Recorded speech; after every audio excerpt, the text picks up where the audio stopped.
Kapitolyo adunay FOI Ordinance. Muslim community misaulog sa Eid al-Adha sa Capitol Grounds sa 11 higayon. 150 million pesos gigahin sa Kapitolyo alang sa rehabilitation sa Hall of Justice. Kini ug uban pang mga balita diri sa ato ang Sugbo Weekly Roundup.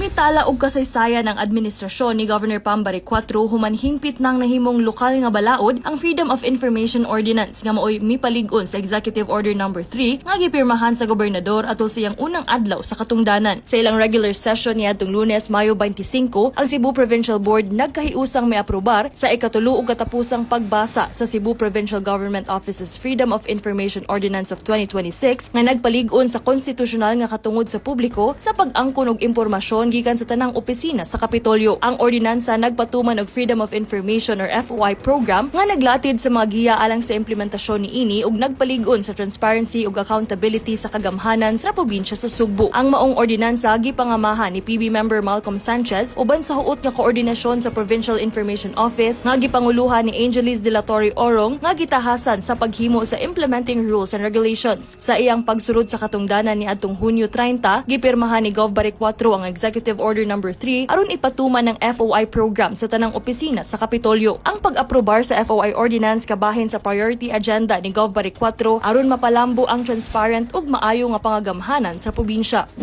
Samtang sa 11 higayon, gibuksan sa Kapitolyo ang iyang hawanan o Capitol Grounds alang sa atong mga kaigsuunang Muslim atol sa ilang pagsaulog sa Eid al-Adha o Feast of Sacrifice niadtong Miyerkules, Mayo 27. Ang maong panagtigom nagpakita usab sa mas halapad nga paningkamot ni Governor Pambaric IV aron mapalig-on ang pakigduyog uban sa Muslim community kuyog sa plano sa Kapitolyo nga magtukod og lokal nga Muslim Affairs Office nga motubag sa mga panginahanglan sa Muslim community sa tibuok probinsya sa Sugbo. Sa iyang mensahe, gipaabot ni Gov. Baric IV ang iyang suporta ug pakighiusa sa Muslim community sa maong dakong kasaulugan. Ang prayer gathering nakapausab sa Cebu Provincial Capital, usa ka National Historical Landmark nga gideklarar sa National Historical Commission of the Philippines ngadto sa usa ka dapit sa pag-ampo ug pagpamalandong samtang ang mga miyembro sa Muslim community nagsaulog sa Feast of Sacrifice, usa sa labing balaang okasyon sa Islam. Ang unang Eid al-Adha prayer nga gihimo sa hawanan sa Kapitolyo nagtimaan og mahinungdanong higayon alang sa Muslim community sa Sugbo, diin ang usa sa labing makasaysayanong lugar sa probinsya nahimong hiniusang luna alang sa pag-ampo, pagtuo ug panaghiusa.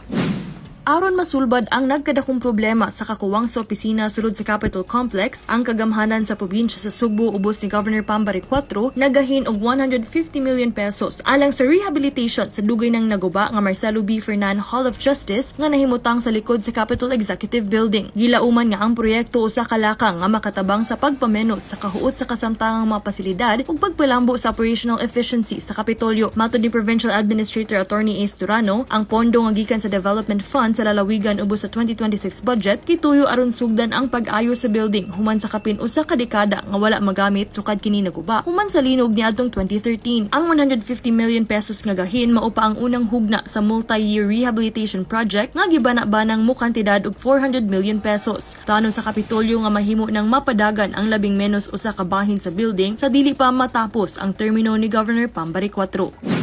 Sulod lang sa kapin na po kabuwan ubos sa administrasyon ni Gov. Pamela Baric IV, dagkong mga pagpaayo ang gihimo sa 4 ka provincial hospitals ug 12 ka district hospitals sa Kapitolyo. Isip kabahin sa paningkamot nga mapalambo ang access sa healthcare, mapabag-o ang mga pasilidad ug mapanindot ang serbisyong medikal sa probinsya sa Sugbo. Usa sa mga ospital nga nakabenepisyo niini mao ang Cebu Provincial Hospital Balamban nga bag-uhay lang gibisita ni Capital Piso Health Consultant Dr. Nikki Catalan niadtong Mayo 15 aron susihon ang mga serbisyo ug ang kalambuan sa ospital. Atol siyang pagbisita, gisusi ni Dr. Catalan ang nagpadayong 12.7 million renovation sa infrastruktura. Gisusi usab niya ang mga medical equipment ug bimbisita sa nagkadayang departamento sa ospital aron masuta pa ang mga dapit nga kinahanglan pa og dugang pagpaayo. Sa pagkakaron, ang CPH Balamban nagtanyag na og ultrasound, ECG, X-ray ug CT scan services. Samtang nagpadayon ang pag-instalar sa bagong mammogram machine. Aron mas mapalig-on pa ang operasyon, pag-uhay lang usab nga nadugangan og siyam ka radiologic technology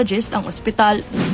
Gidoble na ang adlaw-adlaw nga budget sa pagkaon alang sa mga pasyente sa 16 ka hospitals nga gipadagan sa Cebu Provincial Government gikan sa 150 pesos kadto sa 300 pesos aron mapalambo ang nutrisyon sa mga pasyente. Ang pagpataas sa budget nga dugay nang gihangyo sa mga chiefs of hospitals ubos sa pagdumala sa Kapitolyo usa sa unang mga laka nga giaprobahan ni Gov. Pamela Baric 4 sulod sa iyang unang buwan sa pwesto. Pinaagi sa dugang nga budget dili lamang mas maayong pagkaon ang nadawat sa mga pasyente apan makuhaan usab ang dugang gastuhon sa mga pamilya aron masiguro nga tarong ang pagpakaon sa ilang mga minahal sa kinabuhi.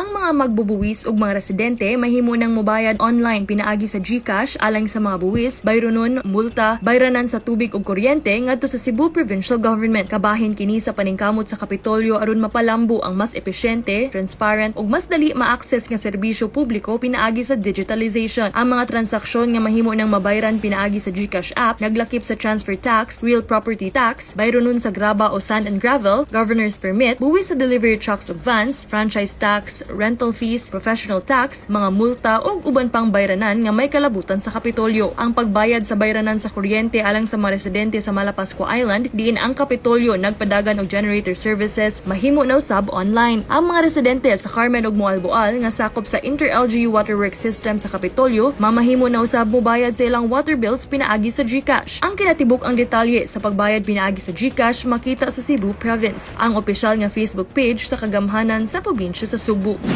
Gibutyag ni Governor Pambaric 4 ang pagtukod og Integrated Solid Waste Management Facility matag usa alang sa amihanan ug habagatan sa Subo isip usa sa mga inisyatiba sa Kapitolyo aron masulbad ang problema sa basura sa probinsya. Kini iyang gipahibaw atol siyang pagbisita sa Waste Plastic Recycling Facility sa Guon Co Ltd sa Sitio Sunok, Tayod, Consolacion, Cebu niadtong Martes sa buntag Mayo 26. Siyang mensahe gipadayag sa gobernador ang dakong pagpasalamat sa kagamhanan sa probinsya sa Subo alang sa tabang nga gihatag sa nasod sa Japan sa pagsulbad sa problema sa solid waste sa probinsya. Niadtong Pebrero, ang gobernador nangulo sa delegasyon gikan sa Kapitolyo nga mibisita sa Yokohama, Japan aron susihon ang ilang waste to energy technologies ug makat-on gikan silang mga kasinatian. Ang planta sa Guon sa Consolacion usa ka Japanese solid waste management ug recycling facility nga nagproseso matag adlaw og 50 ngadto sa 75 ka toneladang waste plastics ug papel nga ginahimong fluff fuel, usa ka environment friendly nga alternatibo sa coal nga gigamit sa mga kompanya sa semento. Atol sa presentasyon ug diskusyon human sa plant tour, giila nga ang pamaagi sa Cebu dili lang dapat kutob sa usa ka WTE facility. Busa gisugyot ang Integrated Green Transformation Park. Hingpit na ang pagpangandam sa kagamhanan sa probinsya sa Subo alang sa umaabot ng 23rd China ASEAN Expo 2026 nga ipahigayon sa naning China karong buwan sa Setyembre. Atol sa tigom nga gipatawag ni Governor Pamela Baric 4 niadtong Martes, Mayo 26, kuyog sa mga opisyales sa Department of Trade and Industry ug sa Center for International Trade Expositions and Missions or CITEM, ilang gihisigutan ang partisipasyon sa Cebu isip Province of Charm nga maoy mo representar sa Pilipinas kinsa maoy Country of Honor sa dakong kalihukan. Nangulo sa briefing si Lea Ocampo, CITEM Executive Director, kauban niya si DTI 7 Officer in Charge Esperanza Melgar ug DTI Cebu Provincial Director Marivic Aguilar nga maoy mihanay sa mga plano ug programa atol sa pagsalmot sa Subo sa International Expo. Lakip na niini ang mga speaking engagement ni Gov. Baric 4 atol sa Investment Promotion Conference diin hatagan ug higayon ang Cebu nga ipakita ang potensyal niini sa ekonomiya ug mga oportunidad sa pamuhunan. Apil usab ang pagmortar og exhibit booth diin ipasigarbo sa Subo ang mga labing nindot nga mga destinasyon sa turismo, produkto ug serbisyo. Sayo niini si Provincial Board Members Naneth Reluya ug Malcolm Sanchez may deliver og ilang privileged speeches atol sa regular session sa Provincial Board diin ilang gipahimugatan ang dakong kahigayunan sa pagsalmot sa Ka-Expo 2026 alang sa kalambuan sa kultura, negosyo ug ekonomiya sa probinsya sa Subo.